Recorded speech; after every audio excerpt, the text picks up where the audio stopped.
soal bahwa Gus Yakut ini agen Yahudi, terus agen Nasrani, agen PKI dan lain sebagainya. Karena memang banyak oposisi di negara kita itu Oposisi yang nggak berakal. oposisi yang tidak mendahulukan akalnya. Iya.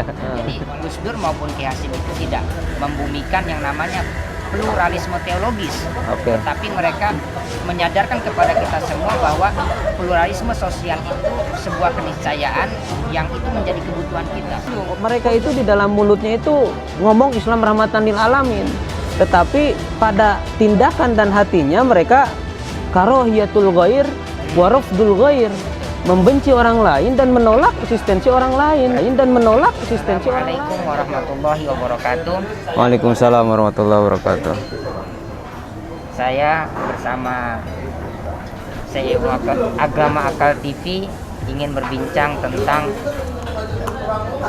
posisi agama-agama yang ada di Indonesia, kelompok-kelompok yang ada di Indonesia, dan polemik yang menerpa kepada Menteri Agama yang terbaru yaitu Gus Yakut. Menurut Anda bagaimana? Apa? Oh iya, saya dapat ini apa namanya BC-BC-an, broadcast message soal bahwa Gus Yakut ini agen Yahudi, terus agen Nasrani, agen PKI dan lain sebagainya. Nah ini kan fitnah-fitnah kan yang receh gitu loh, yang sengaja dibuat oleh kelompok-kelompok tertentu. Karena kenapa?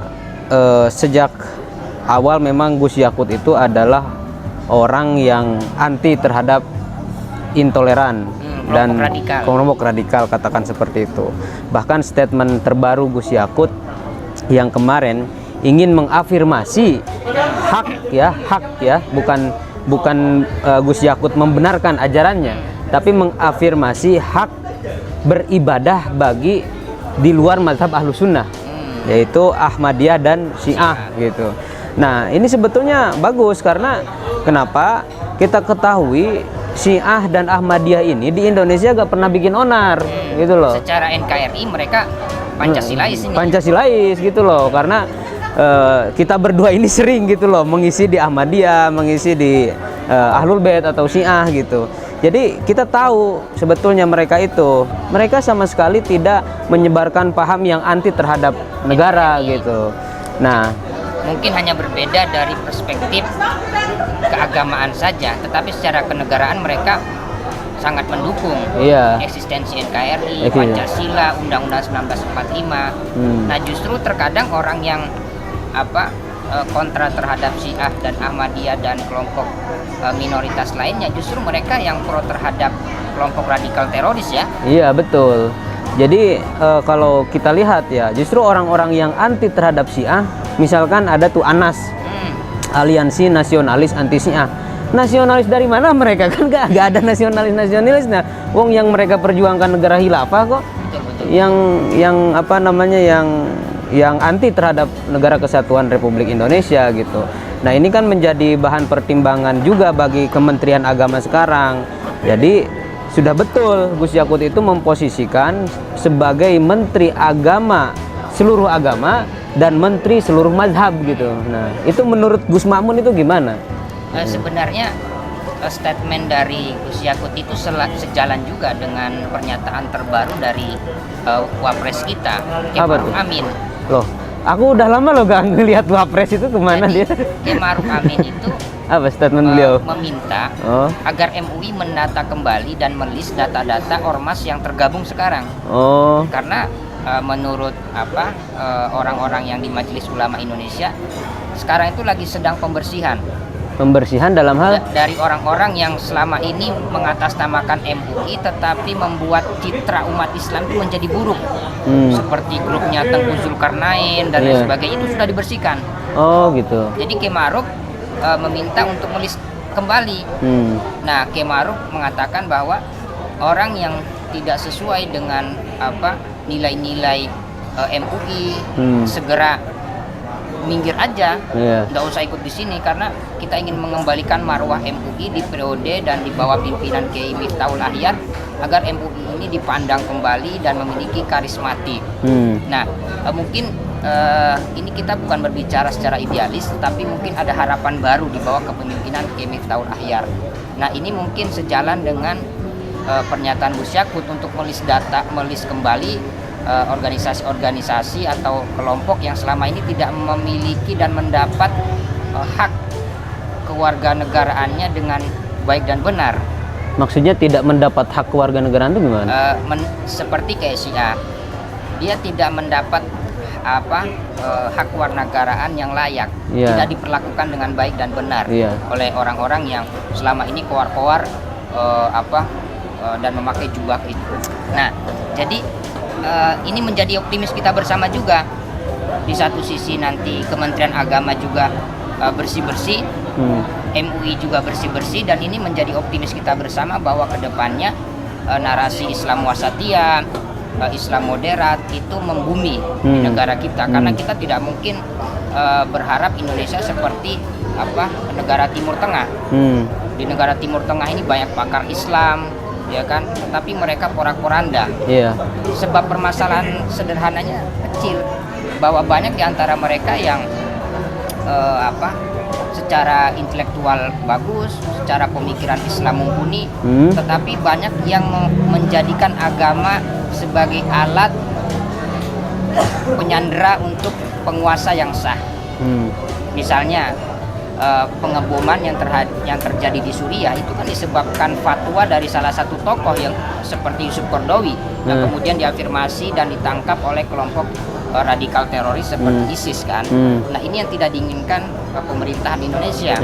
Dan Jokowi sudah mulai memikirkan bagaimana institusi dan lembaga pemerintahan ini berbenah diri, mengembalikan marwah Indonesia sebagai warga negara yang memang apapun agamanya dia mengimplementasikan nilai-nilai kebajikan, toleran, kasih sayang, welas asih, dan kita mulai menyingkirkan ibarat duri di jalanan, kita menyingkirkan, ya kan di hadisnya Abu Hurairah itu orang yang menyingkirkan duri di jalanan Adnaful iman, dia mendapat pahala.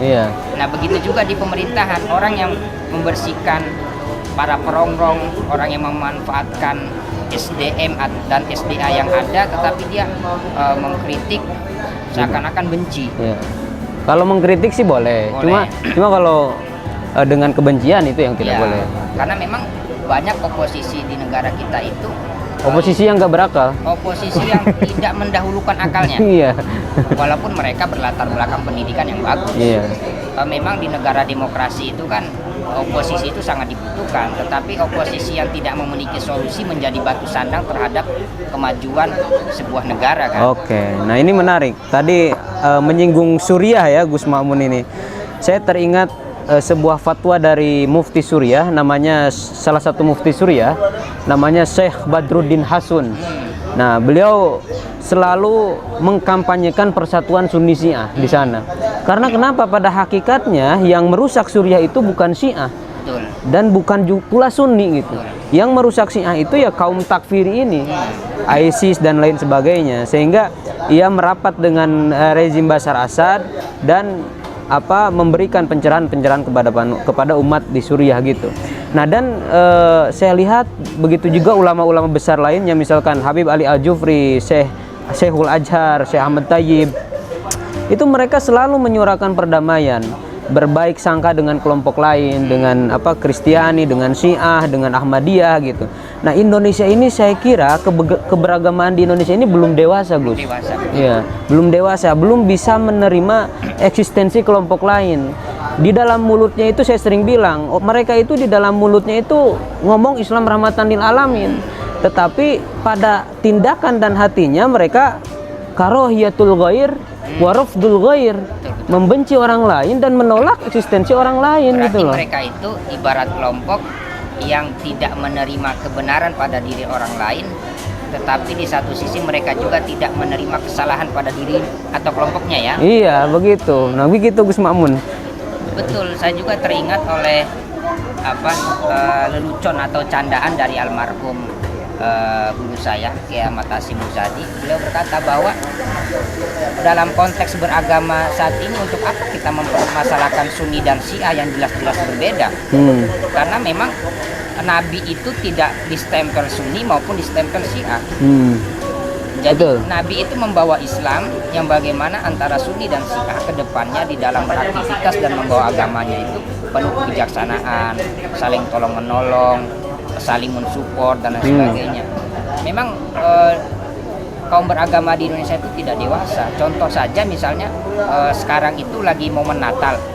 Di luar negeri itu tidak ada yang mempermasalahkan hukum fatwa begini, cuma di Indonesia aja. Iya. Nah, saya dengar Kiai Hasyim Mujadi itu dekat sekali dengan kelompok Syiah karena waktu itu saya kira yang menjambut tokoh-tokoh Syiah dari Iran ke Indonesia itu salah satunya Kiai Hasyim Mujadi Iya. gitu. Itu apa alasan Kiai Hasyim gitu dekat dengan Iran gitu, dekat dengan Syiah gitu? Kiai Hasyim Mujadi itu pertama kita harus tahu bahwa dia seorang diplomat. Orang diplomat itu otomatis membawa figur atau pribadi dia untuk berbaik kepada siapapun.